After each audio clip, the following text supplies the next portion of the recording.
Hello and welcome to Reading the Game, the show where I read the game, you get to listen to me read the game, I get one of my 10,000, and we all get to learn something about our favourite games, and today's game is Library of Ruina.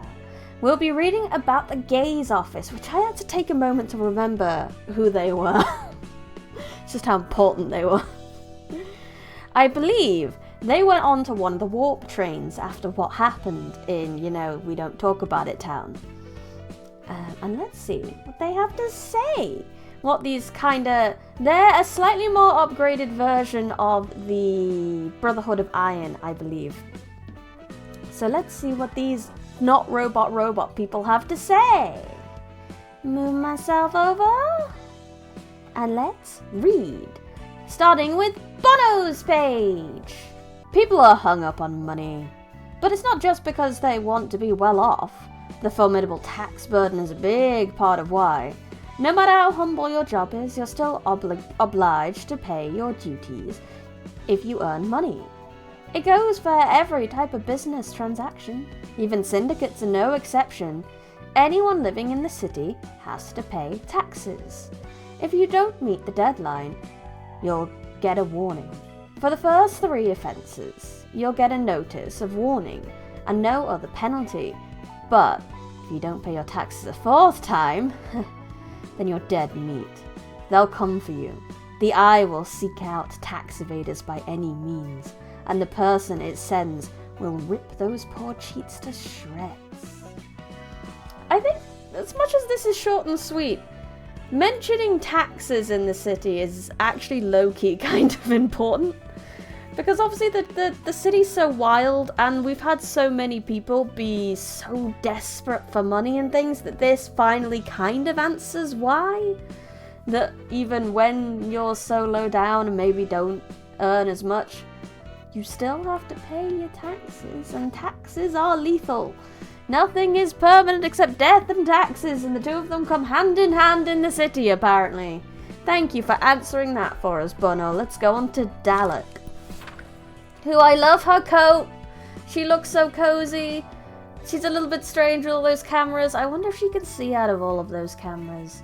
If she has like 360 vision because she has cameras all over and everywhere.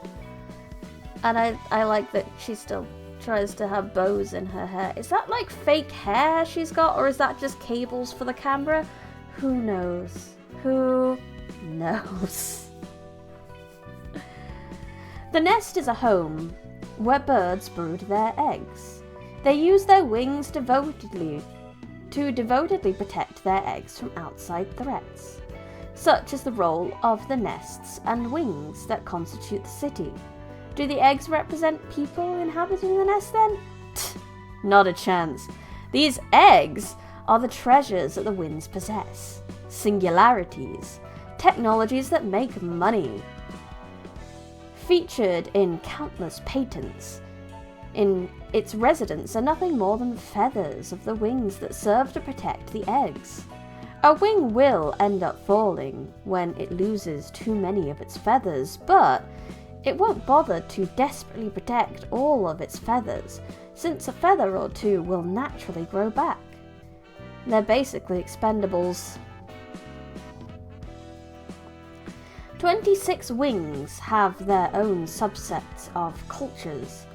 It might be the personal preference of the wing's founder, or the influence of the singularity, but the cultural styles and social atmosphere vary vastly between the nests. The wings protect policies also determine the culture of the backstreets that belong to it. Each wing has distinct sets of conducts.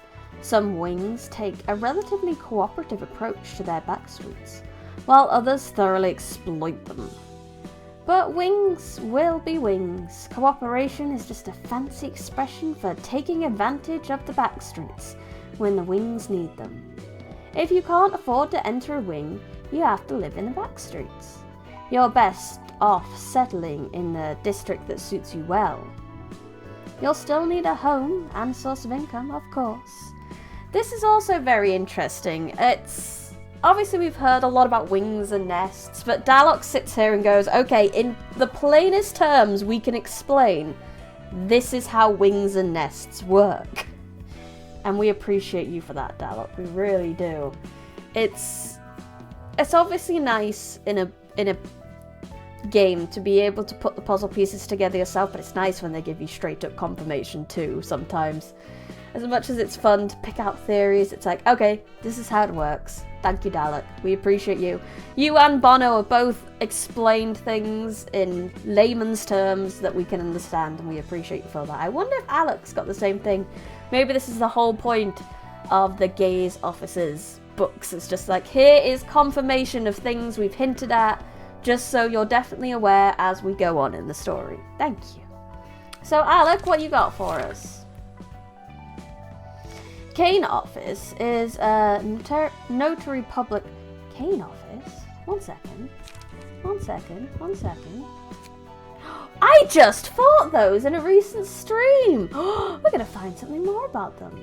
Oh yeah, because I think they hired Gaze Office to look into the train. I love doing this show at the same time as streaming it. I start putting the things together. It's like when the last book I read was Gaze Office, and that mentioned Yesterday's Promise. So when that popped up again on stream, I was like, oh, I know what that is! It was great.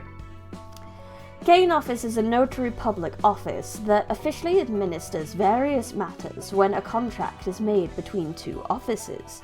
A notary public office preserves evidence involved in contractual process and certifies legal issues.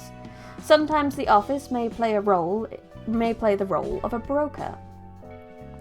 When you work with Cane Office, the process you have to follow will usually be simple outside of a few special cases.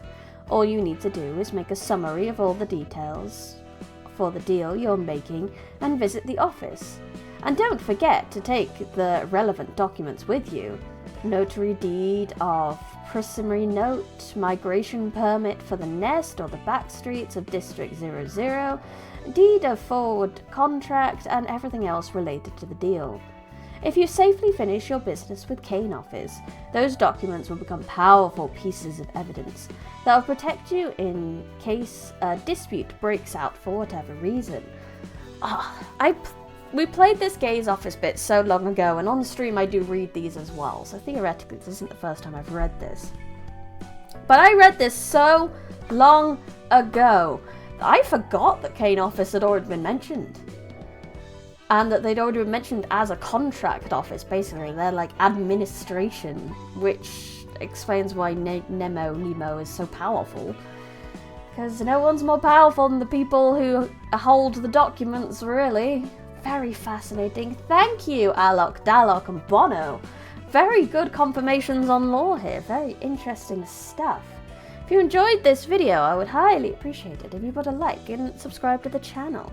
Obviously, I'm currently in the middle of my playthrough of Library of Ruina, so if you'd like to catch those live streams, just subscribe and keep an eye on those alerts. Thank you so much for coming. I hope you enjoyed, and I hope you learned something about your favourite games. Goodbye!